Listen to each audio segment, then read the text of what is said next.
یہ کہتے ہیں کہ ایک بچی نے کویسچن کیا کہ میں اپنے ماں اور شوہر دونوں کو راضی کرنے کے لیے بعض اوقات جھوٹ بول دیتی ہوں۔ مثلا اگر کبھی ماں کو کہتی ہوں اگر میں یہ کام کروں گی تو شوہر ناراض ہو جائے گا تو ماں اس کام سے رکتی ہے، کبھی ماں کے بارے میں شوہر سے جھوٹ کہہ دیتی ہوں، تو کیا یہ صحیح ہے؟ دیکھیں، پہلی بات تو یہ کہ جب انسان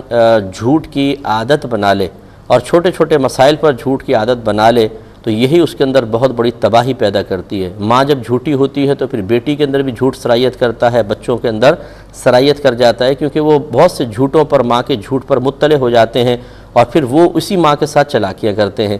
تو ایک تو دوسرا یہ کہ اگر ان کا جھوٹ ظاہر ہو جائے، آپ کا جھوٹ شوہر پر، ماں پر، تو پھر آپ کا اعتماد متزلزل ہوگا، وہ لوگ کہیں گے ناقابل اعتماد جھوٹی عورت ہے۔ تو اپنے آپ کو اس طرح خطرے میں ڈالنا اور بچوں کے اندر یہ بری چیز منتقل کرنے کی نادانستہ طور پہ کوشش کرنا، دونوں ہی معیوب اور معتوب ہیں۔ جھوٹ بار بار آپ بولیں گی، عادت پڑ جائے گی تو دونوں کو اگر پتہ چل جائے گا تو آپ کی شخصیت ناقابل اعتماد بنے گی۔ دوسرا پھر بچے بھی بعض اوقات مطلع ہو جاتے ہیں کہ بڑے جھوٹ بول رہے ہیں، تو پھر بچوں میں بھی عادت سرایت کرتی ہے اور یہ بہت ہی مہلک اور خطرناک قسم کی بیماری ہے جو بچوں میں منتقل ہو جائے تو بہت زیادہ نقصان ہوتا ہے۔ اس لیے کوشش یہی کیجئے کہ اگر آپ کو والدہ کو شوہر سے اور شوہر کو والدہ سے راضی رکھنا ہے تو کوئی اور حیلہ اختیار کریں، ایسی بات کریں کہ صراحتاً جھوٹ بھی نہ ہو،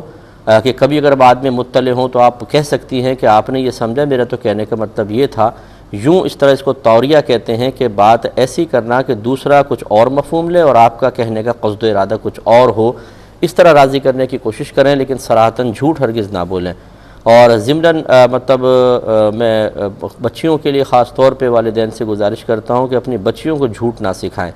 اس کی وجہ سے ہم نے، کیونکہ میری یہ فیلڈ ہے، میں ہزارہ کیسز دن میں ہمارے پاس ایک ہفتے میں کئی سینکڑوں کیسز تو آئے جاتے ہوں گے، جن میں سے بہت سارے کیسز ایسے ہیں کہ لڑکیوں کے جھوٹ کی بنا پر ان کا گھر خراب ہو جاتا ہے۔ شوہر سے جھوٹ بولنا، ساس سے جھوٹ بولنا، نندوں سے جھوٹ بولنا، اور جب ہم تحقیق کرتے ہیں تو پتہ چلتا ہے کہ یہ بیماری اور یہ وائرس انجیکٹ کیا گیا ہے سب سے زیادہ قریب شخصیت اور محبت کرنے والی شخصیت یعنی ماں کی طرف سے۔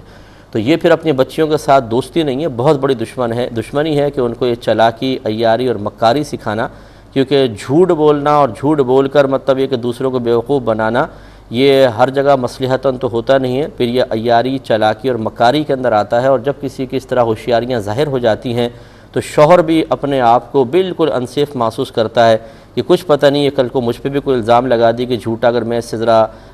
روڈلی بولتا ہوں یا کوئی گڑبڑ ہو جاتی ہے تو یہ تو کل میرے اوپر بھی الزامات لگا دے گی اور جھوٹ بولے گی، تو ہر شخص اس سے پھر خوفزدہ ہو جاتا ہے، ریزرو ہو جاتا ہے، اور جھوٹا آدمی بہت ہی خطرناک ہوتا ہے، کیونکہ ہر ایک خوفزدہ ہوتا ہے کہ اگر کچھ بھی ہوا تو یہ تو قسمیں، جھوٹی قسمیں کھا کر ہم پر الزام لگا دے گی۔ تو اس طریقے سے پھر میں نے اس کا سائیڈ ایفیکٹ یہ دیکھا ہے کہ جب ان کے بچے بڑے ہو جاتے ہیں تو لوگ ان سے رشتہ کرنے سے کتراتے ہیں، کیونکہ ماں کی حرکتیں سب کے سامنے ہوتی ہیں۔ تو جھوٹ نہیں سکھانا چاہیے، سچ ایک لمحے کے لیے کڑوا ضرور ہوتا ہے، بعض اوقات ہم سچ بولتے ہیں، اس سے نقصانات ہماری طرف متوجہ بھی ہوتے ہیں، لیکن میں نے دیکھا ہے کہ اللہ تعالیٰ کی رحمت اور تائید ان کے ساتھ ہوتی ہے، اور اگر کوئی معاملہ سچ بولنے کی وجہ سے بظاہر بگڑتا بھی محسوس ہوتا ہے تو اللہ تعالیٰ اس معاملے کو اس کے حق میں کر دیتا ہے۔ اعتماد اللہ تعالیٰ کی ذات پر ہونا چاہیے۔